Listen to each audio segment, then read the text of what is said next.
Bueno, creo que ya está. ¿Tienen a la vista la presentación sobre traslación de la repercusión o repercusión de la obligación tributaria? Sí, profe. Y Ok.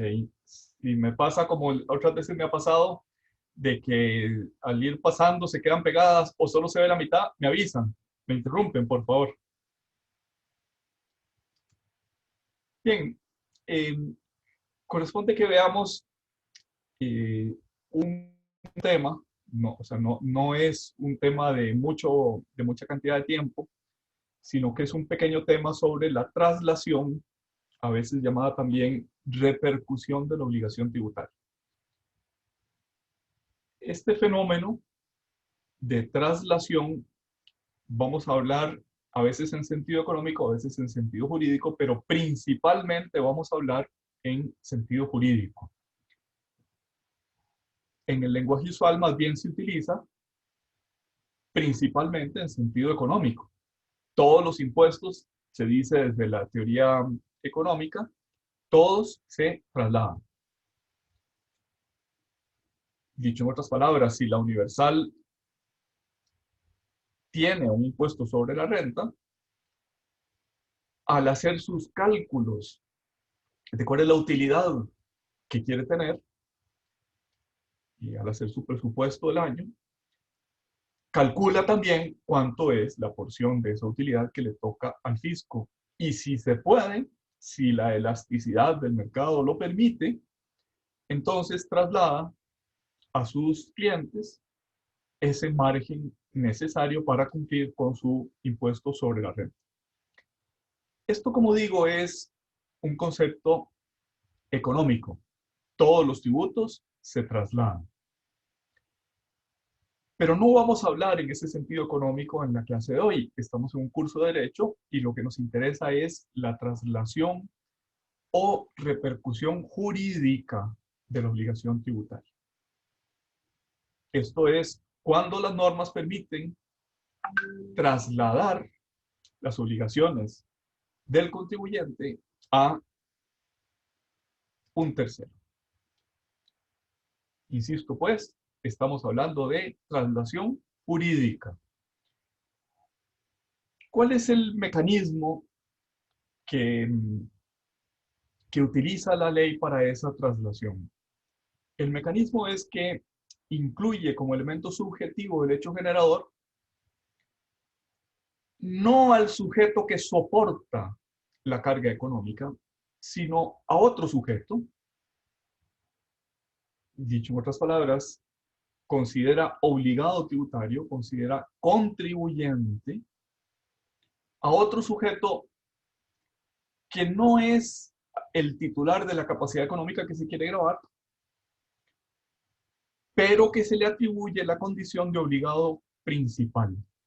Se le atribuye la condición de deudor de la obligación tributaria principal y también de las obligaciones accesorias. El ejemplo paradigmático de esa relación jurídica es el impuesto al valor agregado. En el impuesto al valor agregado, ¿quién es el que soporta la carga económica del tributo? La soporta el adquirente, el comprador. El cliente, regresemos al ejemplo que les puse hace un rato, el cliente de la Universal. Ese es el que paga el impuesto al valor agregado. No obstante, la ley considera como obligado, es decir, como el único que tiene relaciones con el fisco, considera como obligado a la Universal. Considera obligado principal, incluso lo considera con exclusión del que soporta la carga económica del tributo. Es decir, ¿quién tiene que pagar el tributo a Hacienda? La Universal. ¿Quién tiene que cumplir con los deberes formales? Por ejemplo, de facturación, la Universal. ¿Quién tiene que presentar la declaración? La Universal. Es decir, la Universal es el contribuyente. Ciertamente, el legislador tiene muy claro que no quiere gravar la capacidad económica de la Universal, quiere gravar la capacidad económica de los clientes de la Universal. Esos clientes de la Universal se llaman contribuyente de hecho o contribuyente económico, mientras que aquel sobre el que pesa frente a la hacienda pública las obligaciones, principal y accesorias, se llama contribuyente jurídico. Típica pregunta de examen: describir una situación y preguntar quién es el contribuyente económico o quién es el contribuyente jurídico. Ahora, en ese diseño del impuesto al valor agregado, no solo se lo designa al comerciante, al que interviene en el tráfico mercantil, no solo se lo designa como contribuyente. O sea, jurídicamente es contribuyente porque es el único obligado frente a la hacienda pública, pero además la ley le da un poder deber de traslación. Es un poder que además es obligatorio, es un poder de uso obligatorio, una facultad o potestad. En realidad potestad se utiliza más en relación con entes públicos, con entes administrativos. Es un poder que está obligado a utilizar, no es solo una facultad, es una facultad de uso obligatorio que le impone a ese contribuyente la traslación del tributo. Es decir, la universal no solo es el contribuyente, no solo es el obligado frente al erario público, sino que tiene la obligación de trasladar o de repercutir ese tributo en sus operaciones de compraventa. Entonces, ¿qué es lo que caracteriza a la traslación jurídica? Lo que la caracteriza es que el repercutido, el que soporta el impuesto, no es obligado frente al fisco. No tiene relaciones contra el fisco, o sea, no tiene por qué llevar contabilidad, no tiene por qué emitir facturas, no tiene por qué entregar una suma de dinero en concepto de tributo al erario público, aunque sea materialmente quien soporta el tributo. Ese es el fenómeno de la traslación jurídica. Obviamente, además de la traslación jurídica, existe una traslación económica. Pero hay tributos en los que la traslación es solo económica. Por ejemplo, el impuesto selectivo de consumo, que es un impuesto que pesa sobre la importación o la fabricación, en la primera etapa del ciclo de fabricación y comercialización, que es fabricar, el legislador estatuyó o creó un tributo que, si bien no da derecho de traslación jurídica, por el diseño se entiende o se sobreentiende que ese impuesto será trasladado a los compradores. Por ejemplo, el importador de electrodomésticos, que es uno de los bienes que están sujetos al impuesto selectivo de consumo, debe pagar en la importación, al pasar ese electrodoméstico por la aduana, debe pagar varios tributos, entre ellos el impuesto selectivo de consumo. Y lo mismo si el electrodoméstico es fabricado en Costa Rica, por ejemplo, no sé si sigue teniéndola, pero hubo una época en la que Atlas tenía una fábrica de electrodomésticos en Costa Rica, creo que sigue existiendo. En la fabricación, el legislador tributo por importar o por fabricar. Y se espera, es razonable concluir que el importador o el fabricante van a trasladar ese tributo al siguiente en la cadena de fabricación y comercialización. Es decir, que lo van a incorporar al precio.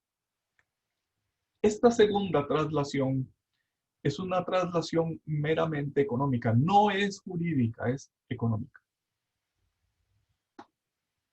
está previsto en la ley y el legislador no es ciego, sabe lo que está haciendo y entiende que ese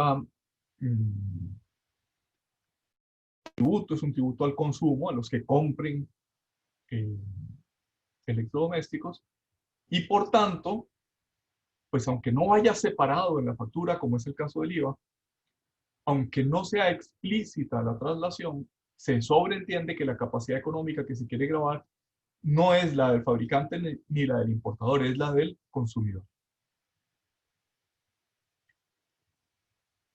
Pero no estamos frente a ese fenómeno de traslación económica, sino que estamos frente al fenómeno de la traslación jurídica, es decir, aquella que está explícita en la ley como un poder, deber de repercutir en un tercero consumidor la carga del tributo. En este contexto,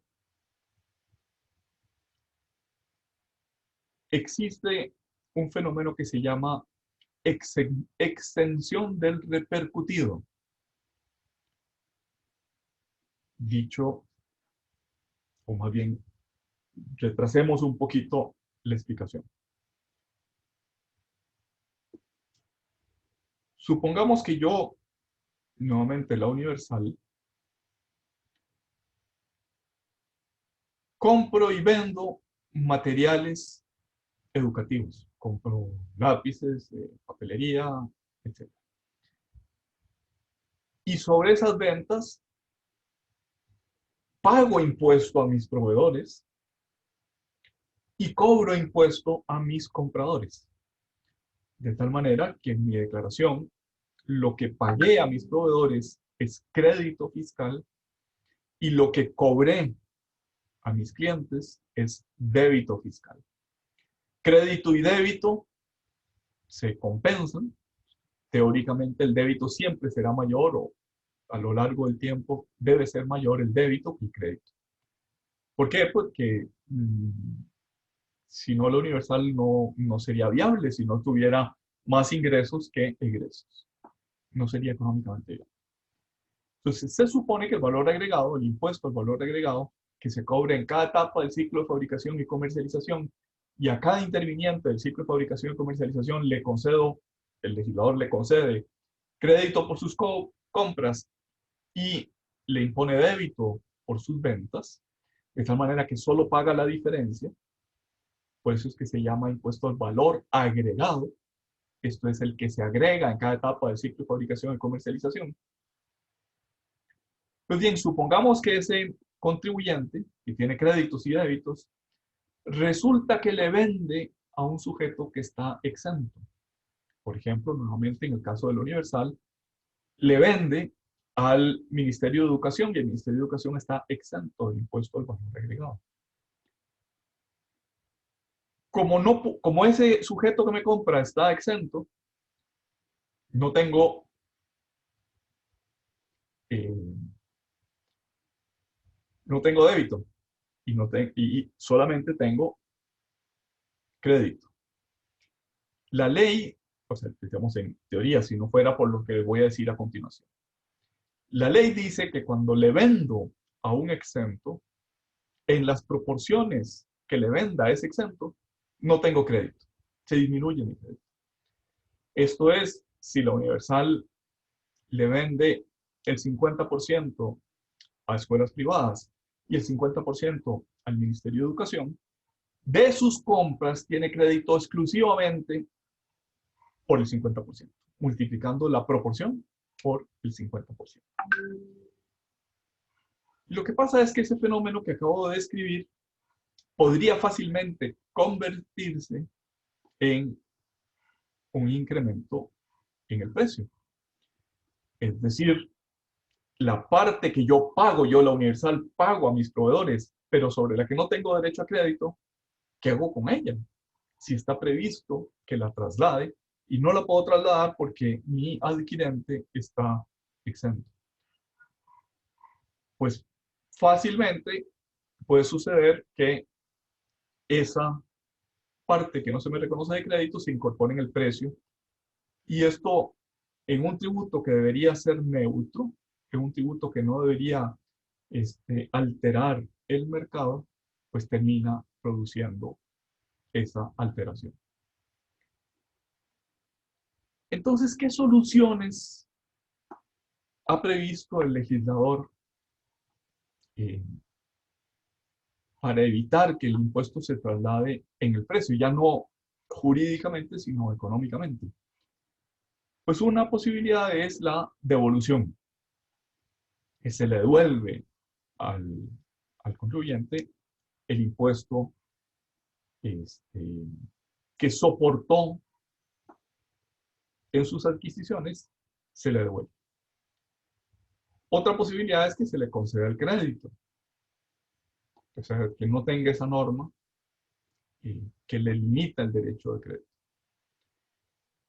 Otra posibilidad que sobre todo ha sido muy usada en Costa Rica en materia de exportaciones es lo que se llama una orden especial de compra. Esto es que se le permita a la Universal que pueda comprar, recuerden que le vende exentos, pueda comprar sin el previo pago del impuesto al valor agregado. Esas órdenes especiales de compra se han utilizado, como dije, especialmente en materia de exportaciones. Si la exportación está exenta, el exportador no tiene a quien repercutirle el tributo y lo termina soportando en su patrimonio. Y por tanto, el mecanismo que se ha encontrado es autorizar a los exportadores para que en la medida, en la proporción de sus exportaciones, no tengan que pagar el impuesto a sus proveedores. Por ejemplo, supongamos un exportador de bananos que tiene que comprar insumos agrícolas, tiene que comprar, no sé, el servicio de alquiler de tractores para arar la tierra o el servicio de fumigación. Y todos esos insumos paga IVA. Pero a la hora de exportar, tiene derecho al crédito. Lo que pasa es que desde que empezó el cultivo hasta que exportó, debería tener una gran capacidad económica para poder soportar ese, ese tributo. Entonces, eh, históricamente en Costa Rica estaba antes en el reglamento a la ley del impuesto general sobre las ventas, en la ley, le concedían una orden especial de compra, es decir, una orden que le permitía de manera particular comprar insumos, bienes y servicios sin tener que pagar el impuesto. De fortalecimiento de las finanzas públicas, la ley 9635, en el transitorio 10º de esa ley, creó la ley del impuesto al valor agregado. En la ley no se mencionan esas órdenes especiales de compra, pero el transitorio faculta a la administración tributaria para seguir otorgándolas hasta el momento en que se disponga de un sistema de exoneración o de devolución automática. Eso no ha sucedido todavía, por lo menos que yo lo sepa, y por tanto, pues siguen otorgándose esas órdenes especiales de compra. ¿Qué es la orden especial de compra sin el previo pago del impuesto al valor agregado? Es una, técnicamente hablando, una exención del repercutido, para evitar que tenga que soportar en su patrimonio o que tenga que financiar el pago del impuesto hasta que lo pueda recuperar una vez practicada la exportación. Bien, esta materia de que estamos hablando forma parte del tema del programa que se llama Sujetos de la Obligación Tributaria. En la lección anterior vimos que nuestro Código de Normas y Procedimientos Tributarios llama responsable, o sea, distingue entre el contribuyente o deudor por cuenta propia y responsable deudor por cuenta ajena. Es la misma terminología, Pero en tiempos más recientes, la doctrina, bueno, y la legislación de otros países ha desarrollado esa figura del responsable. No solo es un deudor por cuenta ajena, como dice nuestra legislación, como dice nuestro código tributario, sino que es otro sujeto que resulta obligado a la obligación tributaria junto al principal, junto al sujeto de la obligación tributaria. En otras palabras, dice la doctrina, el hecho generador da origen al contribuyente, pero hay paralelo al hecho generador otro presupuesto de hecho cuyo elemento subjetivo resulta obligado al pago de la obligación tributaria junto al contribuyente. Esa responsabilidad, esa deuda del responsable puede ser subsidiaria o puede ser solidaria según esa doctrina.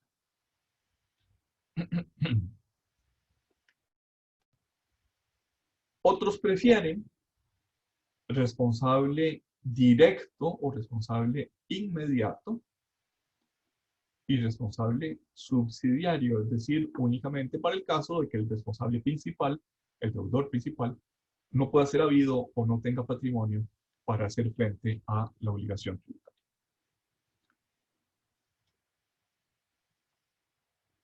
En el viejo Reglamento General de Gestión, Fiscalización y Recaudación Tributaria, que eso es lo que significan esas siglas, RGFRT, artículo 75 del Reglamento General de Gestión, Fiscalización y Recaudación Tributaria, que ya está derogado, ya no existe jurídicamente ese reglamento, se decía que la notificación al solidario no era obligatoria. Esto es que la administración tributaria podía ejecutar la deuda tributaria, incluso sin notificar al responsable solidario. Lo cual era un poco raro porque ese responsable solidario quizás tenía excepciones previas que hacer valer. Quizás podía oponer, por ejemplo, prescripción, oponer, por ejemplo, excepción de pago u otras.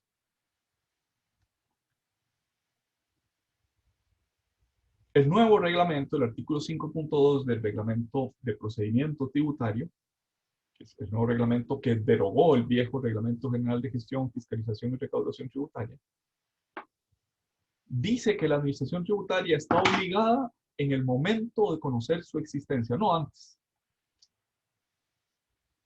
Podría ser que la determinación de la obligación tributaria hubiera seguido todo su curso, hubiera hecho la administración tributaria el traslado a cargos, después la resolución determinativa, después resuelto el recurso de revocatoria y el Tribunal Fiscal Administrativo resuelto el recurso de apelación.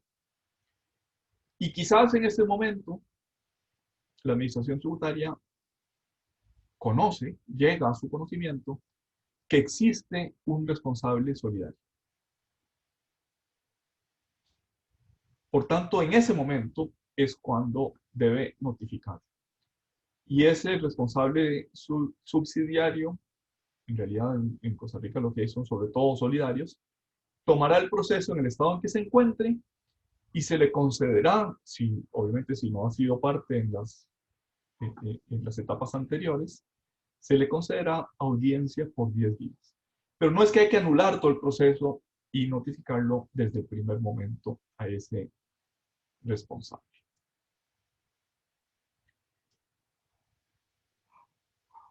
Comparando esa doctrina o comparando esa legislación de otros países, el Código Tributario que llama, insisto, al responsable lo llama deudor por cuenta ajena, es cuestionable, o la doctrina considera cuestionable, esa calificación, esa denominación de deudor por cuenta ajena. Más bien parece ser que el responsable es responsable junto a el responsable frente al contribuyente. Esto es un deudor solidario o subsidiario, pero es por cuenta propia. Responde no con el patrimonio ajeno, sino con el patrimonio propio. Obviamente, pues eso es aplicable solo a la deuda, no es, al menos hasta donde yo alcanzo a ver, no es responsable por las sanciones, por la parte sancionatoria, por las multas. Y cuando ese responsable no solo es solidario, no solo es subsidiario, sino que en realidad termina siendo un sustituto, el ejemplo que poníamos en nuestras clases anteriores, el sustituto, ejemplo de sustituto es el patrono, cuando paga salario a sus empleados, evidentemente ese sustituto es un responsable principal. Ni siquiera es solidario o subsidiario, es principal, está en lugar del deudor, sustituye al contribuyente, ocupa el lugar, incluso para las obligaciones formales, no solo para las obligaciones materiales. El artículo 22 del Código de Normas y Procedimientos Tributarios habla de una responsabilidad solidaria del adquirente en la venta del establecimiento mercantil. Antes de la ley 9069, en la columna de la izquierda, decía lo siguiente: son responsables solidarios en calidad de adquirentes, supuesto A, donatarios y legatarios por el tributo correspondiente a la operación grabada. B, que es el inciso que nos interesa, los adquirentes de establecimientos mercantiles y los demás sucesores del activo, del pasivo o de ambos, de empresas o de entes colectivos con personalidad jurídica o sin ella. Para estos efectos, los socios o los accionistas de las sociedades liquidadas también deben considerarse sucesores. A mí me parece que aquí hay, en este inciso B, hay como dos partes que se pueden separar. Primera parte, quienes adquieren el establecimiento mercantil, compran el establecimiento mercantil, o suceden en el activo, en el pasivo, o en el activo y en el pasivo.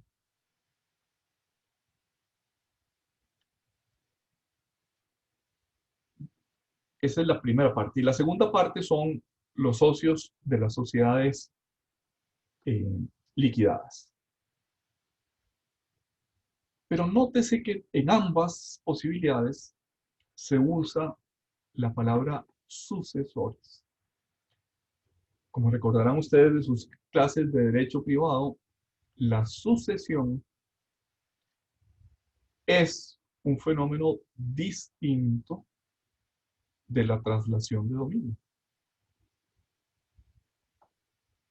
En la traslación de dominio por compra-venta, por donación, o por cualquiera de las formas de traslación de dominio, el dominio, la propiedad, los derechos de propiedad que tenía el sujeto A, se trasladan al sujeto B. En la sucesión sucede algo parecido, pero no idéntico. El sujeto B, sin que se le trasladen esos derechos, ocupa el lugar que tenía A respecto de unos determinados bienes.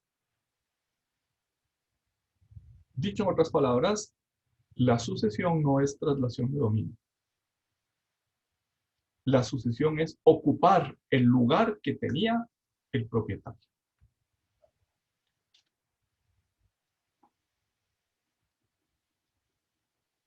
Voy a contarles, iba a decir un cuento, pero no, es algo que sucedió en la realidad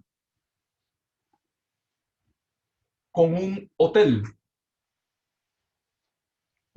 en el Pacífico Central de ese país.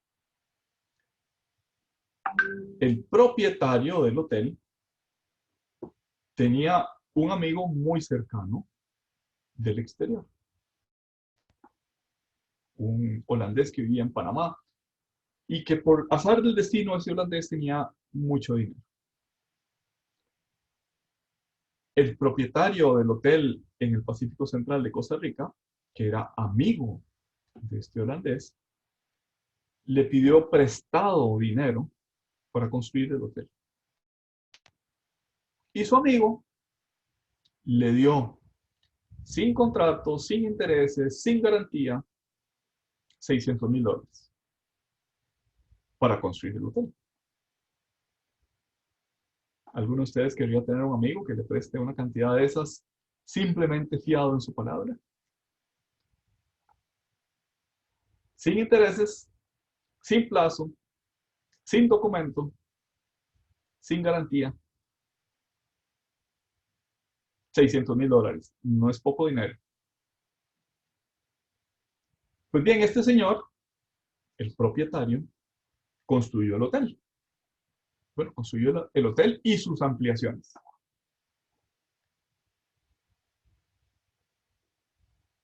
Tiempo después,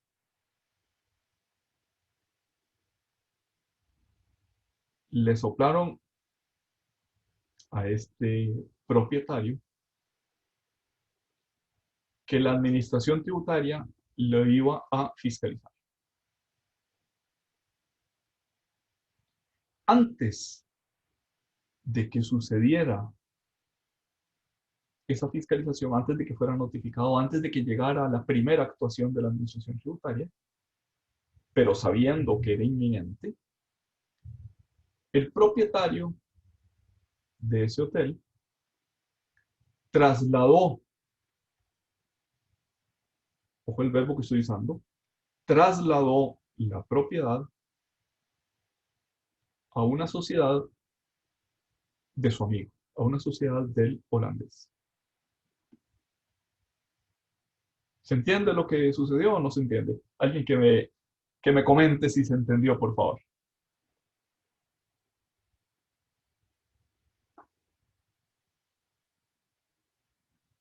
¿Nadie quiere comentar?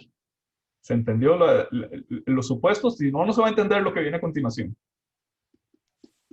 Profe, a ver, para ver si entendí. Sí, Al fin y al cabo, entonces, el que terminó pagando va a ser el holandés todavía no sabemos. cuando caiga el fisco. Todavía no Ok, sabemos. Todavía no pero sabemos. por ahí va la intención. Eh, yo diría que no, que la intención es más bien que la administración no tenga sobre qué bienes Ah, ok, sí. hacerse pago. Es el deudor que escamotea sus bienes para que el acreedor no pueda hacerse pago con esos bienes. Ok, sí, no, entonces sí no lo había entendido y ahora sí. Okay. Entonces, recuerden, el propietario del hotel, que lo había construido con un préstamo, sabiendo que la administración tributaria lo iba a fiscalizar y que cuando la administración, cuando fiscaliza, algo encuentra, le traslada el inmueble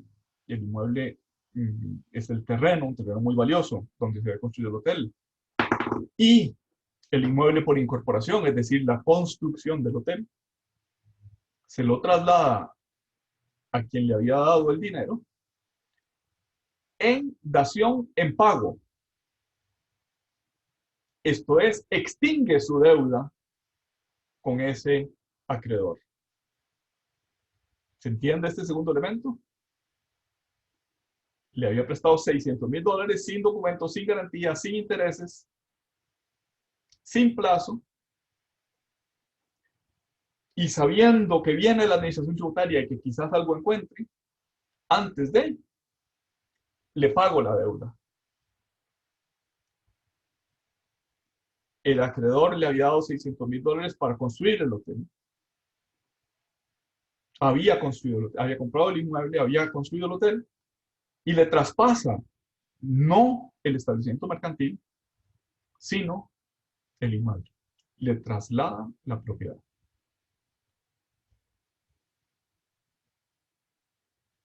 Viene la administración tributaria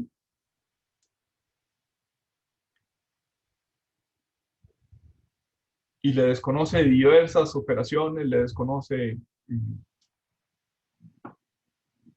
dijéramos, varios elementos de su contabilidad y pretende cobrarle algo así como $300,000 en impuestos.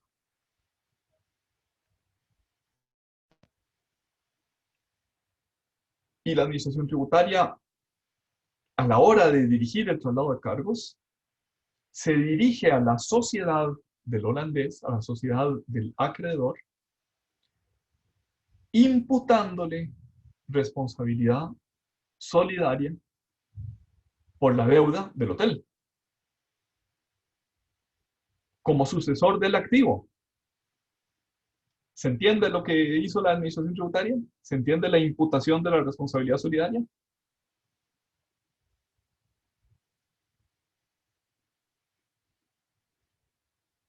Sí, profe, está claro.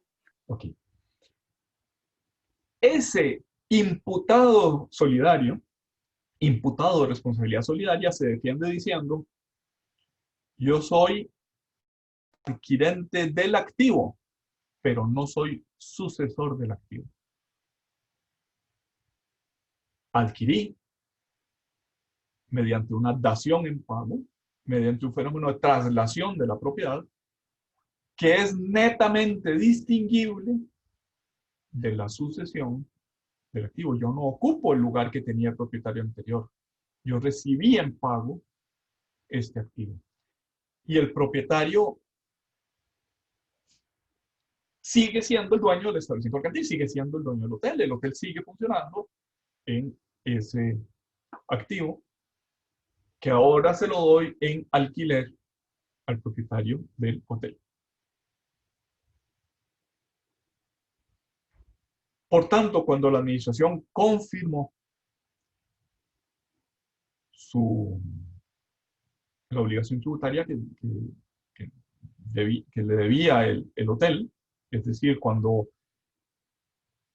al final del procedimiento que inició con el traslado de cargos, recurso de revocatoria, recurso de apelación, fallo del Tribunal Fiscal resolviendo el recurso de apelación, el Tribunal Fiscal dijo: tiene razón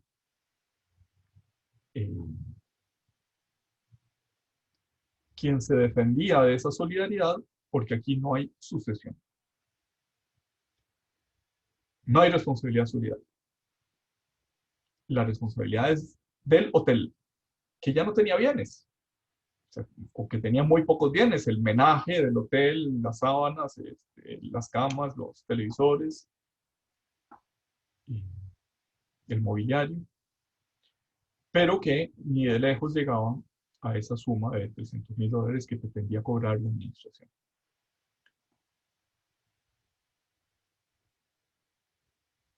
Tengo para mí que ese caso fue el que motivó la reforma que se produjo con la ley 9069, que es la que aparece en el lado derecho de la pantalla, es decir, en la columna del lado derecho, que dice: son responsables solidarios quienes adquieran del sujeto pasivo por cualquier concepto la titularidad de bienes o el ejercicio de derechos, por las deudas tributarias líquidas y exigibles del anterior titular, hasta por el valor de tales bienes o derechos. Para estos efectos, los que fueran socios de sociedades liquidadas al momento de ser liquidadas serán considerados igualmente responsables solidarios. O sea, ¿qué fue lo que sucedió con la ley 9069? Que se modificó el concepto de sucesión para sustituirlo por el concepto de adquisición,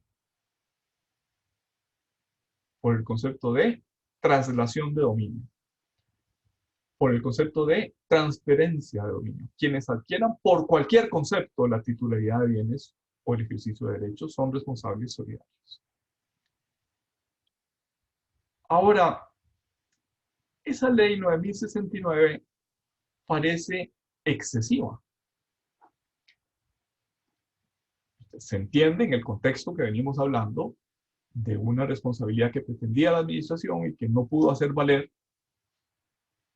por el texto del artículo 22, y por tanto modificó el artículo 22, pero ahora no parece haber un límite. O sea, si yo le compro a Toyota un carro nuevo, dijéramos de $50,000, quiere decir que yo soy responsable por las deudas de la Toyota por hasta $50,000. Pues eso para mí no tiene sentido. Si yo le compro, pues no sé, a Casablanca o a un almacén de línea blanca, le compro pues un refrigerador, por ese solo hecho, recuerden como dice el artículo, quienes adquieran el sujeto pasivo por cualquier concepto de la titularidad de bienes o el ejercicio de derechos, si le compro una refrigeradora, yo seré responsable de los impuestos de Casablanca hasta por el valor de esa refrigeradora.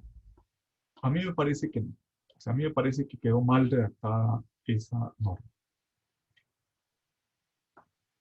Y que podría haber visos de inconstitucionalidad. Yo no le puedo ir a preguntar a la Toyota o a Casablanca, mire, dígame cuáles son sus obligaciones tributarias, líquidas y exigibles, para ver si le compro o no le compro el carro o el refrigerador. Y en realidad, todas las transacciones económicas en las que haya transferencia de dominio, que son muchas en la economía del país, tendrían este problema. O sea, comparando cómo quedó nuestro artículo 22, debería estar claro que la responsabilidad solidaria, perdón, debería tener un vínculo con la compra del negocio o con la compra de una parte sustancial del negocio.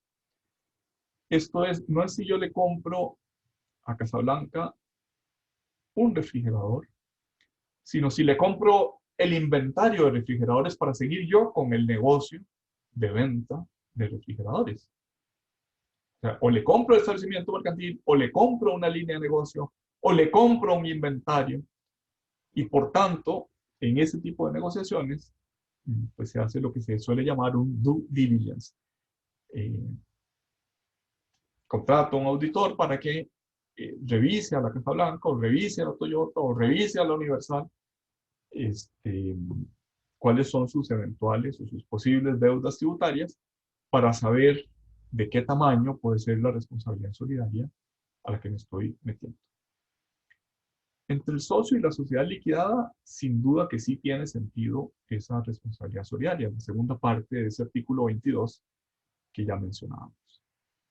Ahora, ¿la responsabilidad solidaria aplica en fase de recaudación o necesariamente debe aplicar en fase determinativa? ¿Y qué quiero decir con esto? Normalmente hay una fase de determinación de la obligación tributaria. No hemos visto todavía esa parte del programa. Determinar es decir el quantum, la existencia y la cuantía de una obligación tributaria. Esa determinación la puede hacer el propio contribuyente y la hace en su declaración. O sea, dice, existe esta obligación. Si yo presento mi declaración de impuestos sobre la renta, existe una deuda de impuestos sobre la renta. Y es de este tamaño, es de esta cuantía. El AN quiere decir existe, es el AN y el quantum. Existe y es de este tamaño. Pues bien, esa determinación, decíamos, la puede hacer el propio sujeto o la puede hacer la administración tributaria. La administración tributaria puede venir a revisar mi contabilidad, mis facturas y decir, José María, perdone, pero su deuda no era de 1,000, sino que era de 10,000. Declara a la administración un AN, existe una deuda de quantum 10,000. No la que usted determinó, sino la que determino yo.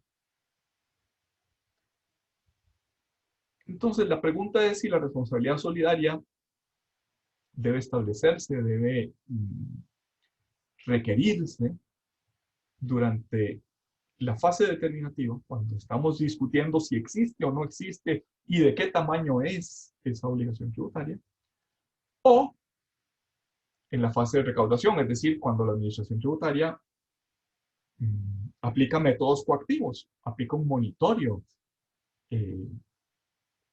para cobrar esa deuda. Profe, Sí, digamos que las dos personas, como en el caso del hotel, pero que ahí fuese totalmente de, mira, ya no tengo plata, ya no, entonces te vendo el hotel hasta más barato, pero lo más seguro le va a caer tributación. Y él dice, no, yo está bien, yo acepto la compra del hotel más barata y asumo la deuda solidariamente, la tributaria. sí. No importa que yo venda el hotel ahí más barato, ni nada por el estilo. Al No, fin y al fin y al cabo, y al cabo va a ser la deuda que tenía antes de esa venta. sí, sí, eso es una posibilidad. Ahora, esto que hizo este hotel, que como les cuento, dijéramos, escamoteó el bien de la administración tributaria, de las posibilidades de cobro de la administración tributaria, parece que el propietario del hotel haya hecho nada malo. Realmente la deuda que tenía con el prestamista era real. La deuda que tenía con el acreedor era real. Y el pago, la dación en pago, está previsto en la legislación y me parece a mí que hizo buen uso de esa figura. No, o sea, no me parece que él haya hecho lo que suele llamarse una estafa al acreedor. O sea, no es que escamoteó los bienes en perjuicio de aquel que tenía derecho a resarcirse con esos bienes. Más bien, a alguien que tenía derecho a resarcirse con esos bienes, le hizo pago de una deuda que era anterior a la deuda tributaria. En ese caso, en el hotel y su prestamista, la pregunta es, suponiendo que con la nueva norma, con el nuevo artículo 22, que ahora es responsable solidario, ahora sería responsable solidario,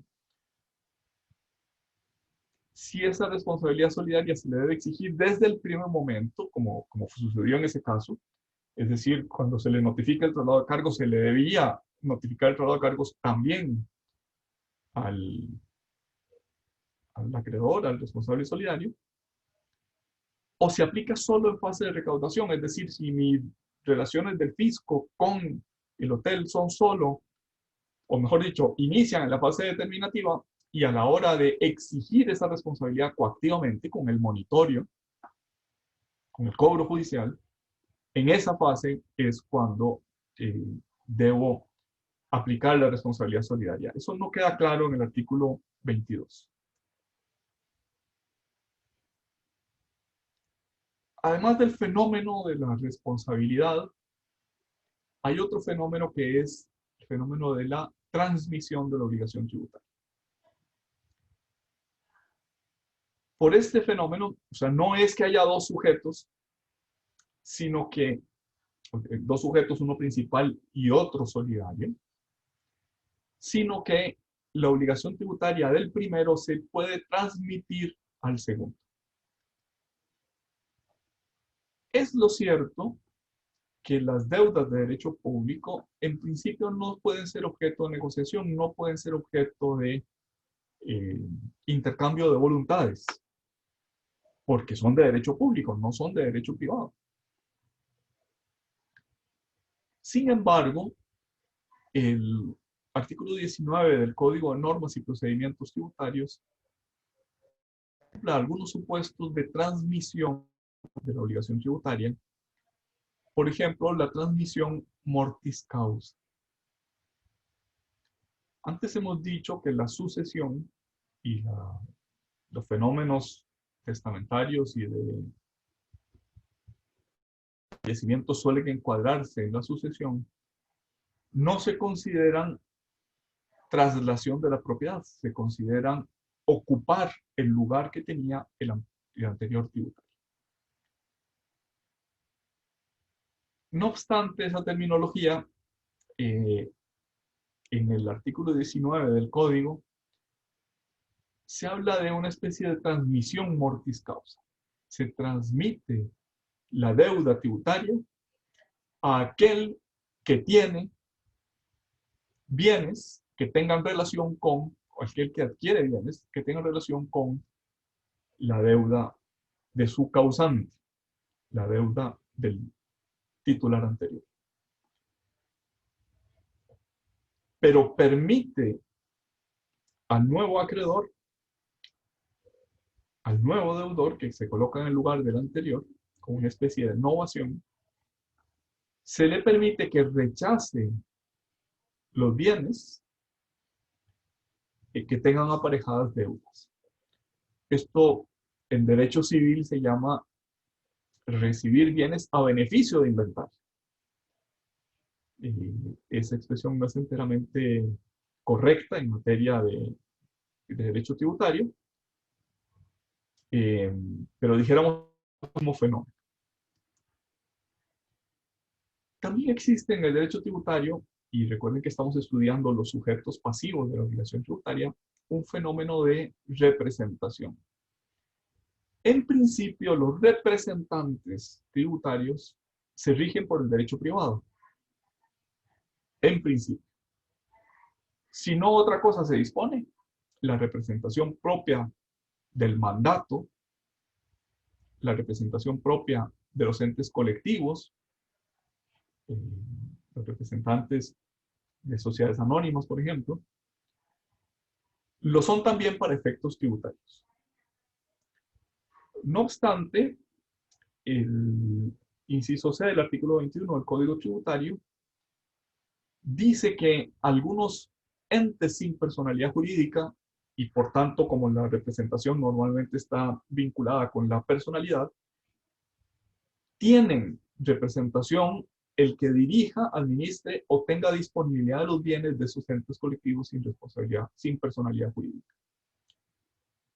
Dicho en otras palabras, la representación en general sigue las normas del derecho privado, pero hay algunos supuestos, este que estamos viendo del inciso C, en el que la ley liga una situación de hecho extracontractual al nacimiento de una representación legal. No está en el derecho privado esa representación legal, sino que está exclusivamente en materia tributaria. Ahora, en general, los demás supuestos del artículo 21, supuestos de representación, recuerden que empezamos hablando de representación como la misma, idéntica, derivada del derecho privado. Y sin embargo, ahora queremos hacer alguna precisión. Porque ese representante, de acuerdo con el Código Tributario, no solo es obligado por la deuda tributaria, sino que también tiene a su cargo el cumplimiento de deberes formales. O sea, tiene que llevar contabilidad, tiene que presentar declaraciones, tiene que atender la fiscalización, etc. Sin embargo, no deja de ser representante porque no responde con bienes propios, responde con bienes del representado. El representante no con su propia capacidad económica, sino con la capacidad económica del representado. Y sin embargo, por tratarse de una representación de derecho público, no sigue estrictamente las órdenes del representado, sino que aún contra las órdenes del representado puede dar cumplimiento a la obligación tributaria principal o a los deberes formales. O sea, estamos hablando de obligaciones de derecho público que prevalecen sobre el ámbito o sobre el alcance de la representación del derecho privado.